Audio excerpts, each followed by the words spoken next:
Salut à tous les amis, comme je vous avais dit tout à l'heure, voici une petite recette de légumes lacto-fermentés. Lacto non pas parce que il y a du lait ou de la crème dedans, hein, c'est juste le process qui s'appelle de la lactofermentation parce que c'est ce qui se passe à l'intérieur de votre bocal lorsque vous mettez des légumes. Ces légumes, ils ne sont pas cuits, ils sont crus. Ils sont crus, d'accord? Mélangés tout simplement avec 15 grammes de sel chaque kilo de légumes que vous allez incorporer directement à vos légumes, auxquels vous allez additionner, si vous en avez envie et si cela vous plaît, des épices. Moi, j'ai choisi des graines de poivre de Tasmanie, du fenouil et du carvi.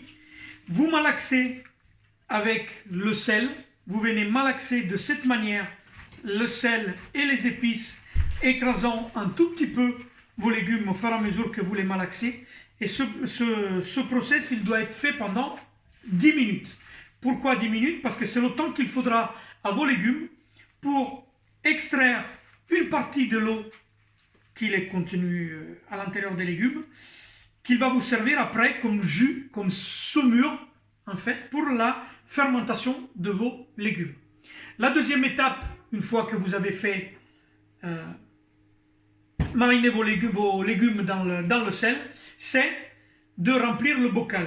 Et l'étape essentielle, elle se joue justement dans le remplissage de votre bocal, car pour que votre lactofermentation marche, il ne faut pas qu'il y ait d'air.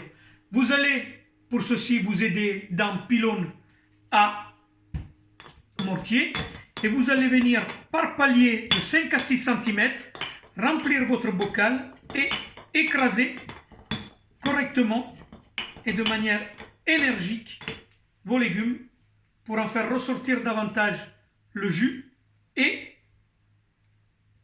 enlever toutes les bulles d'air qu'il pourrait y avoir entre les couches des légumes. Vous n'hésitez pas, vous écrasez bien et au fur et à mesure que vous montez le jus des légumes, il va remonter à la surface. N'hésitez pas dans votre saladier à tourner de temps en temps les légumes avant d'en piocher un tout petit peu.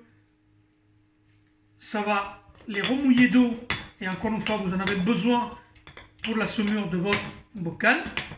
Voilà, de cette manière-là, vous voyez bien que l'eau, elle commence tout doucement à monter. Hein.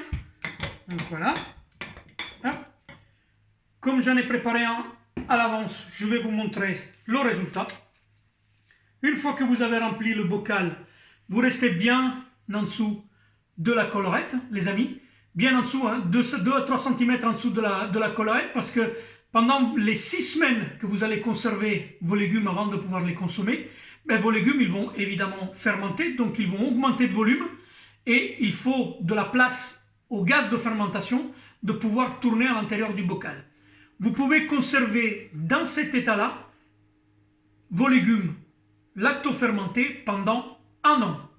Ils se conservent très bien et vous pouvez commencer à les consommer d'ici 6 semaines. Ne vous inquiétez pas, je referai une vidéo pour donner quelques recettes de légumes lactofermentés. Sachez que ces produits-là, ils sont très très bons pour votre intestin parce que ça permet la reproduction et la remise en place de votre deuxième cerveau, qui est votre intestin, les amis. La lactofermentation, c'est un produit, certes, qui est aujourd'hui, avec les légumes qui sont devenus un peu à la mode, on a redécouvert ça, mais sachez qu'on utilise ça depuis 10 000 ans, on n'a rien inventé, on est en train juste de remettre ça au goût du jour parce que c'est bon pour notre santé. Allez, je vous embrasse, je vous dis à très bientôt, ciao!